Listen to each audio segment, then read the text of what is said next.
إن الحمد لله نحمده ونستعينه ونستغفره ونعوذ بالله من شرور أنفسنا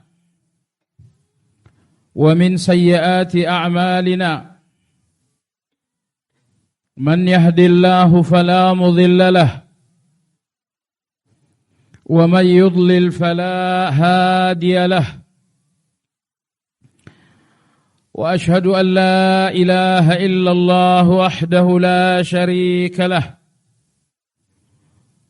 وأشهد أن محمدا عبده ورسوله لا نبي بعده اللهم صل وسلم على محمد وعلى آله وأصحابه ومن اقتفى أثره واستنى بسنته إلى يوم الدين يا أيها الذين آمنوا اتقوا الله حق تقاته ولا تموتن إلا وأنتم مسلمون يا أيها الناس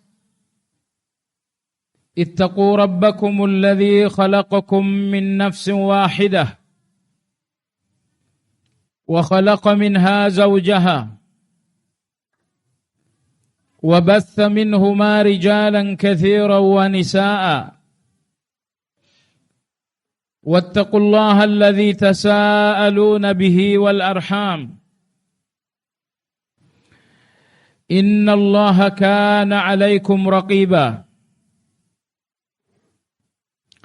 يا أيها الذين آمنوا اتقوا الله وقولوا قولا سديدا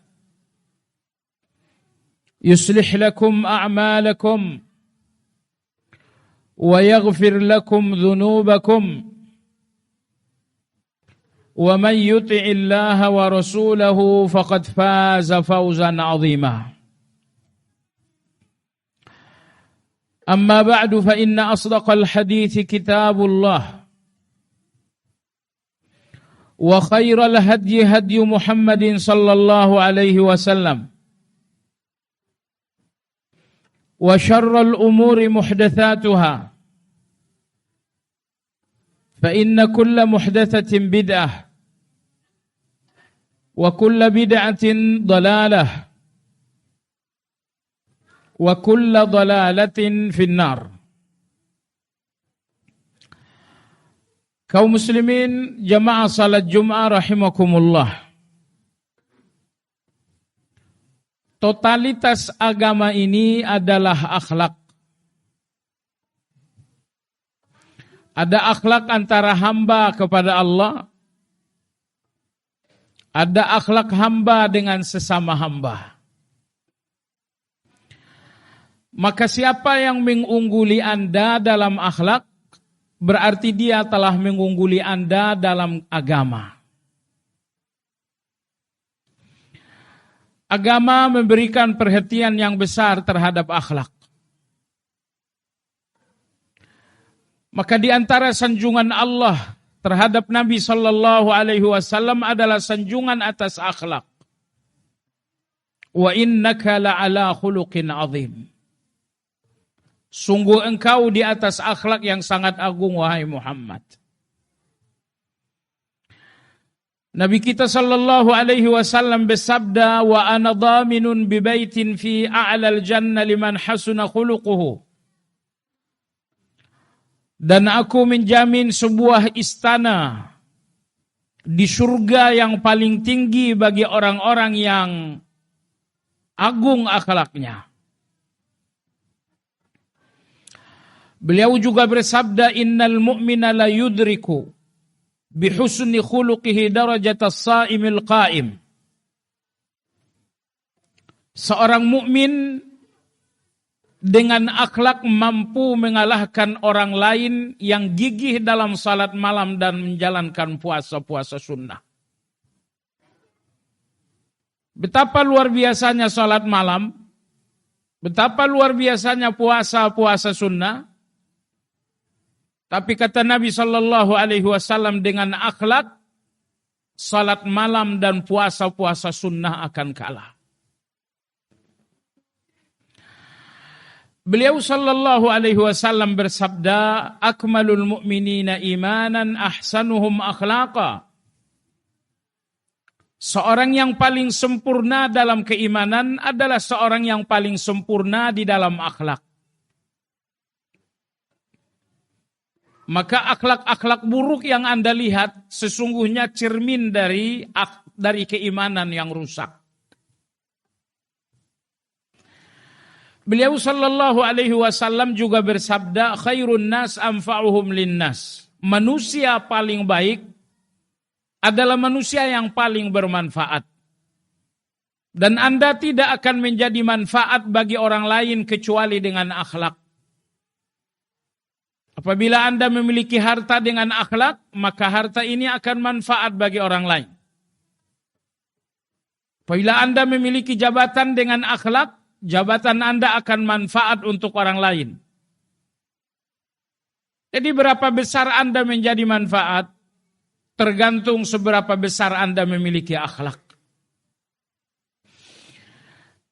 Kaum muslimin jamaah salat Jumat rahimakumullah. Ulama-ulama kita berijtihad untuk merumuskan apa saja kategori induk-induk akhlak yang baik dan apa saja kategori induk dari akhlak-akhlak yang buruk. Mengingat akhlak yang baik itu sangat banyak sekali cabang-cabangnya. Dan akhlak yang buruk itu pun memiliki cabang-cabang yang juga sangat banyak. Maka ulama kita berijtihad untuk memberikan kita satu gambaran apa saja induk-induk dari akhlak-akhlak baik mengingat cabang-cabangnya sangat banyak. Dan apa saja induk-induk dari akhlak yang buruk mengingat cabang-cabangnya sangat banyak. Dalam hal ini ulama kita memberikan jawaban yang berbeda. Karena persoalan ini persoalan yang memang murni ijtihad. Maka masing-masing berijtihad dengan jawaban yang berbeda-beda. Dalam kesempatan ini kita sampaikan pandangan Imam Ibnu Qayyim rahimahullah mengenai induk-induk akhlak yang baik dan yang buruk.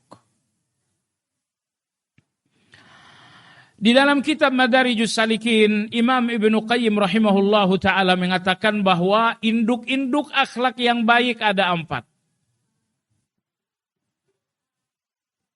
Jadi kalau 4 induk akhlak yang baik ini secara sempurna ada dalam diri Anda, maka sangat mudah bagi Anda untuk memiliki cabang-cabang semua akhlak yang baik. Induk akhlak baik yang pertama adalah sabar. Sabar dalam pengertian bahasa artinya adalah menahan. Menahan diri. Itulah arti dari sabar, menahan diri. Jemaah sekalian, betapa begitu banyak dalam diri kita dorongan-dorongan jahat. Dan dorongan-dorongan jahat itu tidak menjadi kejahatan sepanjang Anda menahan. Terkadang ada dorongan jahat untuk Anda bicara kasar. Terkadang ada dorongan jahat untuk Anda memukul.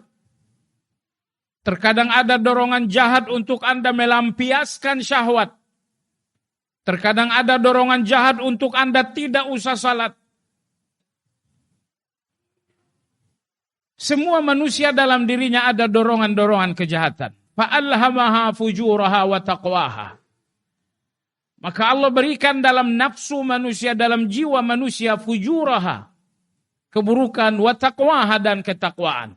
Jadi dalam diri kita ada kecenderungan baik, yaitu ketakwaan, dan ada kecenderungan buruk, yaitu fujuraha. Tapi jamaah sekalian, keinginan-keinginan buruk, dorongan-dorongan buruk sekali lagi tidak akan menjadi keburukan dalam bentuk nyata sepanjang Anda menahan.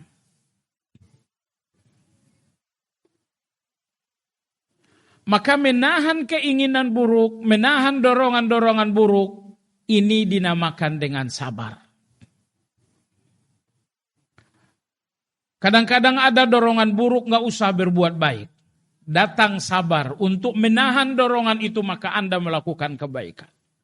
Kadang-kadang ada dorongan buruk untuk Anda melakukan kejahatan, maka Anda butuh sabar untuk menghentikan dorongan itu.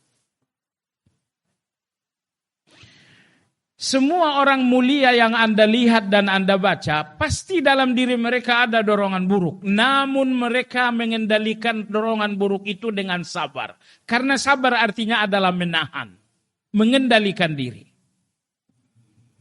Dan orang jahat menjadi jahat karena dorongan buruk dalam diri mereka tidak ditahan. Jemaah sekalian yang saya hormati, jadi 1/4 kebaikan ada di dalam kesabaran, yaitu menahan diri dan mengendalikan diri. Mengingat dalam pikiran, di dalam hati kita begitu banyak keinginan buruk, begitu banyak dorongan buruk. Dan sabar itulah yang menjadi rem untuk menahan dan mengendalikan segala dorongan buruk itu agar tidak keluar.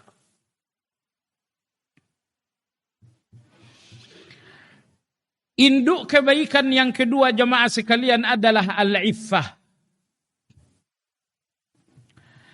Yang dimaksud dengan iffah adalah kehormatan dan harga diri. Orang-orang yang menjaga harga diri dan kehormatan diri, itu dinamakan dengan iffah. Orang-orang yang memiliki iffah akan berjuang agar tidak jatuh pada hal-hal yang rendah. Orang-orang yang menjaga kehormatan atau iffah akan berjuang agar mereka tidak melakukan hal-hal yang hina. Terkadang ingin rasanya berdusta, tapi kehormatan menghalangi kita untuk berdusta. Terkadang kita ingin rasanya meminta-minta, mengemis, tetapi kehormatan menghalangi kita melakukan hal itu. Jemaah sekalian, akhlak iffah adalah akhlak di mana Anda betul-betul menjaga kemuliaan diri. Akhlak iffah adalah akhlak di mana Anda benar-benar melindungi harga diri dan kehormatan diri Anda. Maka Anda tidak merusak kemuliaan Anda dengan ucapan-ucapan yang buruk. Anda tidak merusak kehormatan Anda dengan perilaku-perilaku yang bejat. Ini yang dimaksud dengan iffah. Maka orang-orang yang jatuh dalam pergaulan bebas, memperturut syahwat, mereka sedang mencederai kehormatan mereka untuk kemudian mereka menjadi orang yang hina. Imam Ibnu Hajar rahimahullah mengatakan, yang dimaksud pengertian iffah secara umum ada dua. Seseorang dinamakan iffah, memiliki kemuliaan, memiliki kehormatan dan harga diri, dua. Yang pertama, ketika Anda tidak jatuh dalam kejahatan dan dosa-dosa. Anda tidak berdusta, Anda tidak berzina, Anda tidak berjudi dan lain-lain. Dan yang kedua, seseorang dinamakan iffah, di samping membersihkan diri dari segala dosa, juga membersihkan diri dari khawarimul muru'ah. Menjaga diri dari hal-hal yang dapat mengurangi kehormatan. Misalnya tertawa terbahak-bahak. Anggap dalam agama kita itu bukan sesuatu yang haram. Tapi itu kan, itu mengurangi muru'ah dan kehormatan. Misalnya Anda yang berpakaian kurang santun. Meskipun menutup aurat tapi tidak santun. Anggaplah agama tidak mengharamkan itu, tapi itu bertolak belakang dengan muru'ah. Kehormatan Anda akan terkurangi dengan pakaian yang tidak baik. Maka beliau mengatakan akhlak iffah, akhlak kemuliaan diri ada dalam dua hal. Pertama, jaga diri jangan melakukan yang haram. Dan yang kedua, jangan sampai rusak dengan hal-hal yang mencederai muru'ah. Bercanda dalam agama dibenarkan. Tapi kalau canda Anda berlebihan, setiap bertemu dengan orang bercanda, bercandanya pun berlebihan. Taruhlah agama tidak menghukumi itu sesuatu yang haram, tapi canda berlebihan itu mengurangi Anda punya kehormatan. Maka oleh sebab itu seseorang dinamakan iffah saat ia menjaga dan membersihkan diri dari dosa, dan dia pun menjaga sikap-sikap yang dapat mengurangi wibawa. Induk akhlak yang ketiga jamaah sekalian adalah asy-syaja'ah, yaitu keberanian. 1/4 akhlak ada di dalam keberanian. Artinya dalam diri kita ini ada ketakutan yang menghalangi kebaikan. Maka Anda membutuhkan keberanian untuk menghancurkan ketakutan itu sehingga kebenaran ini muncul keluar. Ambil contoh misalnya, menjadi seorang dermawan yang pemurah dan banyak bersedekah dan memberi, ini membutuhkan keberanian. Karena orang-orang yang takut, maksudnya takut miskin, maksudnya takut rugi. Takut miskin, takut rugi membuat orang menjadi kikir dan pelit. Maka Anda butuh keberanian untuk menghancurkan ketakutan itu agar Anda menjadi seorang yang dermawan.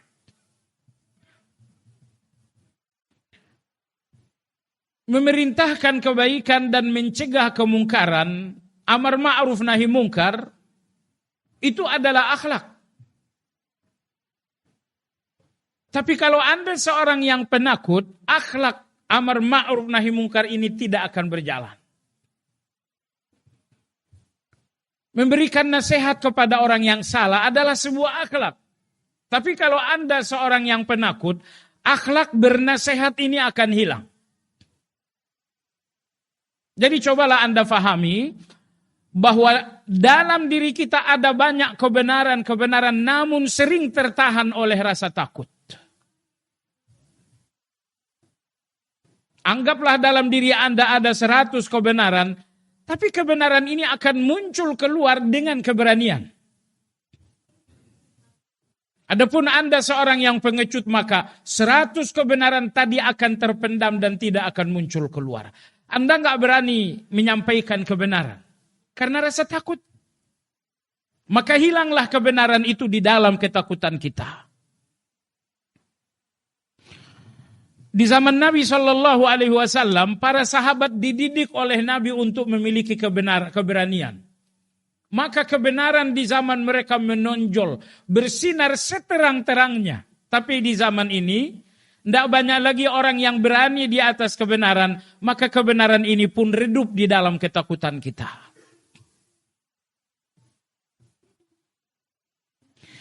Induk akhlak yang mulia yang terakhir, yang keempat adalah al-adl. Adil. Yang dimaksud dengan adil tidak berlebih-lebihan. Marah berlebihan tidak dinamakan adil. Tapi lembut berlebihan juga tidak dinamakan adil. Marahlah saatnya marah dan lembutlah saatnya lembut, itu namanya adil. Anda dermawan berlebihan, itu tidak dinamakan adil. Tapi Anda kikir berlebihan, itu pun tidak dinamakan dengan adil. Adil itu seimbang. Saatnya dermawan, Anda memang dermawan. Tapi saatnya kikir, Anda pun kikir. Kikirlah untuk hal-hal yang tidak bermanfaat. Kikirlah untuk hal-hal yang bersifat dosa. Kikirlah untuk hal-hal yang sifatnya takabur dan membesarkan diri.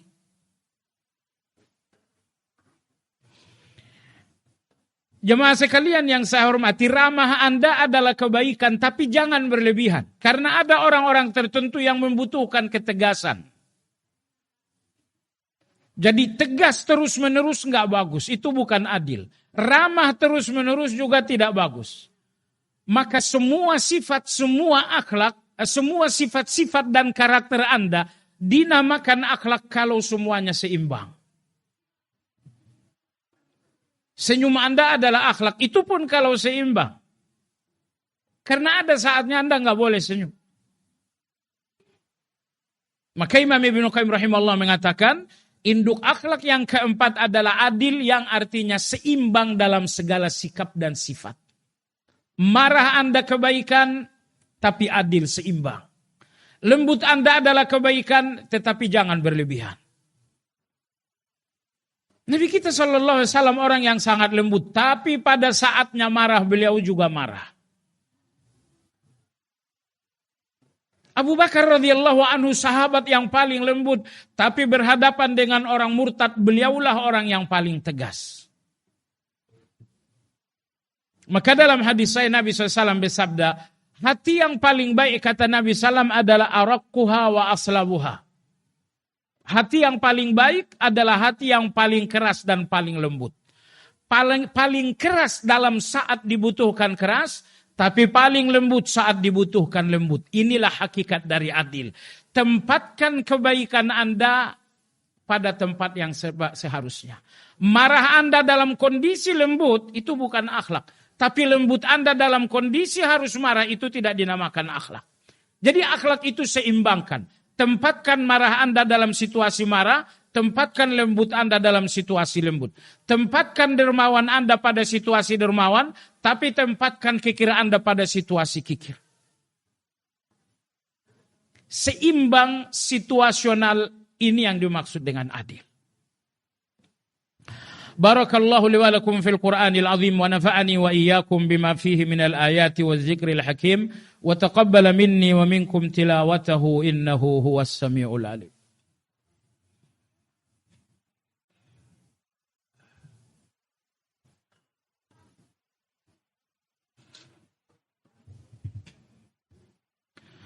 Alhamdulillahi hamdan katsiran tayyiban mubarakan fihi kama yuhibbu rabbuna tabaraka wa ta'ala wa yarda.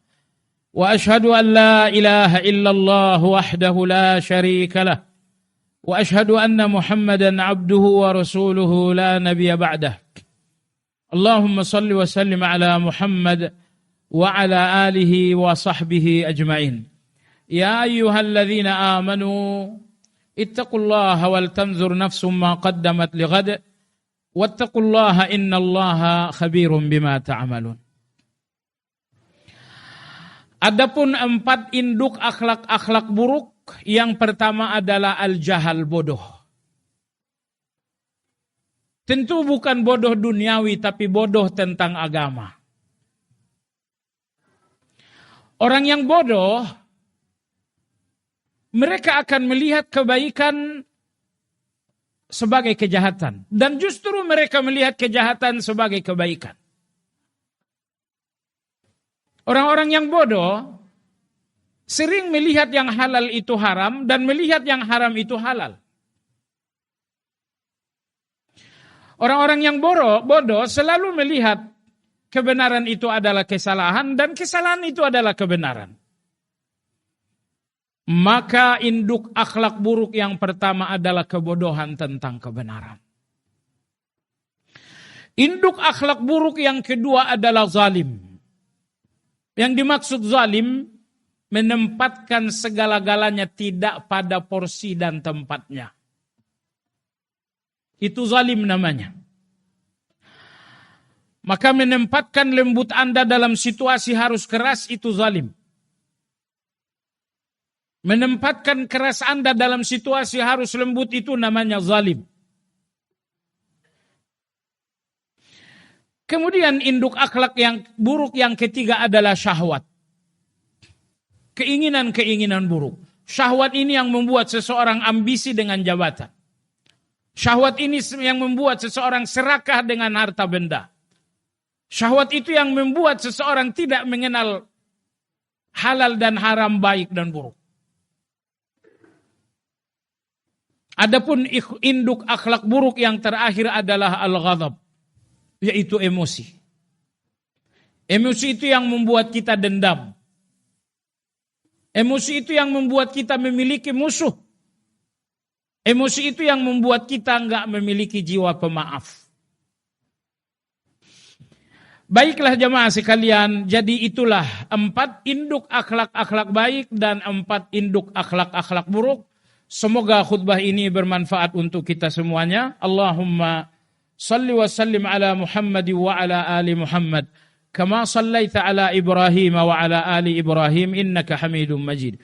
Allahumma barik ala Muhammad wa ala ali Muhammad.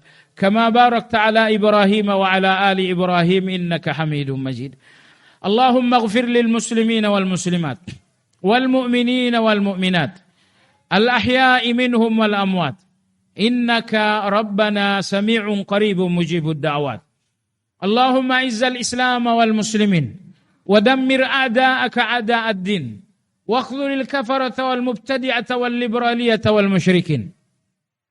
Allahumma ansuril muslimina fi Filastin. اللهم انصر المسلمين المجاهدين المستضعفين في فلسطين.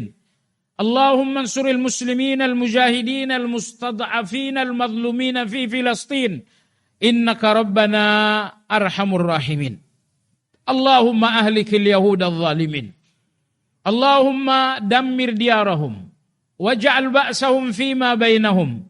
اللهم اجعل تدبيرهم تدميرا إنك ربنا على كل شيء قدير. اللهم ألف على الخير بين قلوب المسلمين يا رب العالمين. اللهم وفق ولاة أمور المسلمين لما تحب وترضى. ربنا هب لنا من أزواجنا وذرياتنا قرة أعين واجعلنا للمتقين إماما. وصلى الله على محمد وعلى آله وصحبه أجمعين والحمد لله رب العالمين وأقم الصلاة.